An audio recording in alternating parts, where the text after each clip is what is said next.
Hello, my friends, and thank you for joining us on the Pirate Booty channel, the home of everything pirate. If you have not already and you love historical pirate content, subscribe and smash that like button. Today we will take a dive into the legend of Black Caesar, a legend of the Caribbean. Picture the early 1700s. The Caribbean isn't a paradise yet. It's chaos on the water. Empires are fighting, pirates are thriving, and somewhere in the middle of it all sails a man known as Black Caesar. He wasn't born a pirate. He was captured from Africa, survived slavery, and turned survival into power. His story isn't just about treasure and ships. It's about resistance, strategy, and the will to live free in a world built on control. Today, we're separating the myth from the man, and exploring how Black Caesar became one of the most intriguing and overlooked pirates in history. Black Caesar, the pirate who refused to be forgotten. Sequence 1. The world Caesar was born into. You think pirates were after treasure? Not exactly. The real golden age of piracy wasn't about gold, it was about rebellion. At the turn of the 18th century, the Atlantic was a business route for empires: sugar, spices, silver, and people. Millions of Africans were shipped across this ocean, traded like cargo, fueling Europe's rise to power. And somewhere in that machinery was a man whose life refused to stay in its records. A name that echoes louder in legend than in history: Black Caesar. The story goes like this. Caesar was captured, maybe a warrior, maybe a leader, tricked or forced aboard a European ship.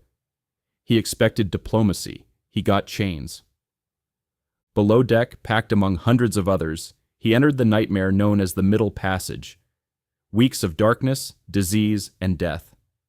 For most, that was the end. For Caesar, it was the beginning. Somewhere near Florida, the ship hit a storm. When the wreck was over, a handful of survivors washed ashore, among them Black Caesar. And there, in the wreckage of empire's greed, he found freedom. Florida then wasn't beaches and sunshine. It was swamp, mangrove, and heat, a wild edge of empire that governors barely controlled and navies barely mapped. The perfect place to vanish or to start over. Caesar and another survivor turned survival into strategy. They salvaged weapons, built shelter, and started reading the sea. Every trading ship that hugged the coastline was both a threat and an opportunity. They began posing as stranded men, waving down ships for help. When the crew came close, they struck. Quick, precise, unstoppable. Each raid turned empire's tools back against itself. The ocean that once carried him in chains now carried his revenge. To governors, he was a menace. To sailors, a ghost story, and to the enslaved along the coast, whispered about as something more, proof that a man once sold could seize his own destiny. That's how the name Black Caesar enters legend. No official record, no paperwork, just a story too dangerous to print. Because if power is built on the idea that rebellion can't win, then a black pirate thriving off the empire's coast is proof that it can. And his story doesn't stop there. Caesar's raids would soon catch the attention of another outlaw who had already begun turning his own name into myth: Blackbeard. Sequence 2. The shipwreck and the birth of Black Caesar. When the storm ended, the world was different. The ship that brought Black Caesar in chains was gone, splintered across the shallows of southern Florida. The man who had been cargo was now unregistered, unowned, unbroken. Florida was wilderness, endless mangroves, tangled swamps, storms, snakes, and secrecy. Caesar and his surviving companion saw opportunity in isolation. They built a camp from wreckage and began to learn the rhythm of colonial shipping. According to legend, they posed as shipwreck victims, signaling boats for help, then boarding and robbing them once they drew close. They vanished before the Navy could respond. It wasn't chaos, it was design. Caesar understood greed, mercy, and arrogance, and used all three against the empire. Soon the coast buzzed with rumors of a tall African pirate who struck from nowhere and melted back into the green maze. Governors complained, but had no proof. He wasn't building an army, he was building a ghost. Stories say his hideout was a small island scattered with stolen cannons and silver. Some claim escaped Africans and indigenous allies joined him. Whether true or not, the message is clear. Caesar wasn't just surviving, he was creating community. Pirate culture offered what empire never could: equality. On a pirate ship, rank came from skill, not bloodline. If you could fight, steer, or repair, you belonged.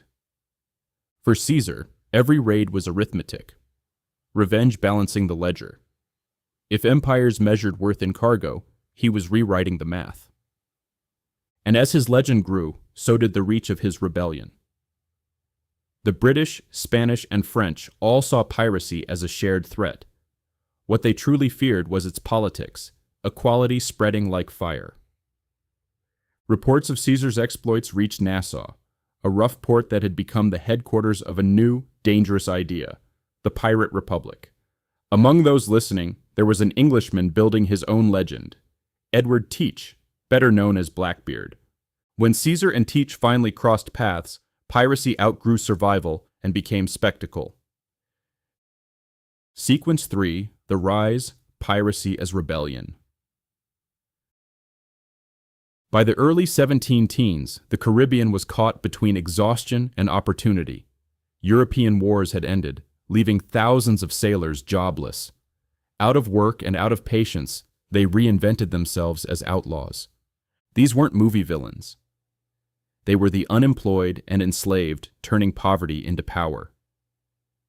And within this improvised revolution, Black Caesar thrived. Pirate crews signed contracts called articles, equal pay for equal risk. Captains voted in, voted out. Loot shared by points, not privilege. On land, men like Caesar were property. At sea, they were partners. That terrified the empire. Equality wasn't supposed to happen in saltwater anarchy. Caesar rose through merit, part tactician, part disciplinarian. Some sources call him captain, others quartermaster, the right hand to leadership, the mind that kept the ship efficient. Every raid was calculation: wind, weight, visibility, panic. Intellectual warfare disguised as crime. Each success proved a truth empires couldn't accept: that hierarchy was optional. Across the Caribbean, this floating democracy spread: Nassau, Tortuga, Port Royal. Black flags connecting ships across languages and races. To outsiders, it looked like chaos. To participants, it was the purest order they'd ever known. Caesar's legend traveled ahead of him. Officials started calling pirates enemies of all mankind. That phrasing exposed their panic. You only call something universal when it threatens universes. By 1716, word of a charismatic Englishman in Nassau, Edward Teach, was making waves. He wanted an empire of his own, under no flag but black. Caesar wanted the same thing. Their meeting would weaponize equality itself. Sequence 4: The Blackbeard Years. In 1717, two forces collided: Teach's showmanship and Caesar's precision. Their command ship, Queen Anne's Revenge, was a captured French warship armed with 40 guns and more attitude than any fleet deserved. Together, they ruled the Atlantic's choke points. Caesar oversaw supplies, discipline, and pay, the quartermaster whose judgment meant survival. Blackbeard drew headlines. Caesar kept the rebellion functioning. The highlight was Charleston Harbor, May 1718. They blockaded the city and demanded medicine, not treasure. The colony complied. It wasn't greed, it was domination through intelligence. But storms follow hubris. Not long after, Queen Anne's Revenge ran aground near Beaufort Inlet. Some say accident, others strategy. The crew downsized. Caesar stayed with Teach on a smaller sloop, Adventure. By then, Britain's tolerance had expired.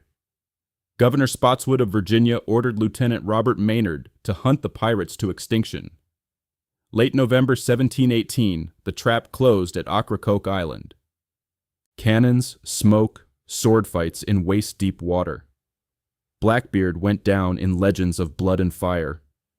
Caesar fought to the end, captured alive. He was swiftly tried and executed in Virginia, the Negro Caesar, lately of Teach's company. One line meant to end a life and a legend, but legends don't die cleanly. Blackbeard's name became folklore. Caesar's became whisper. An outlaw erased on paper, but immortal in rumor. The golden age of piracy ended there. Trade was safe again. Civil order restored. But the sea has a longer memory than governments. Sequence 5, The Fall and the Aftermath. After Ocracoke, the world moved on, or pretended to. Merchants cheered, governors bragged, Britain declared stability. The violence that built that stability went conveniently unmentioned. Caesar's trial was theater, the sentence predetermined. What mattered wasn't guilt, it was display, proof that rebellion could still be strangled. But piracy had only ever been the symptom. The disease was inequality. As long as wealth pooled at the top, new rebels would surface. The empire just preferred different names for them.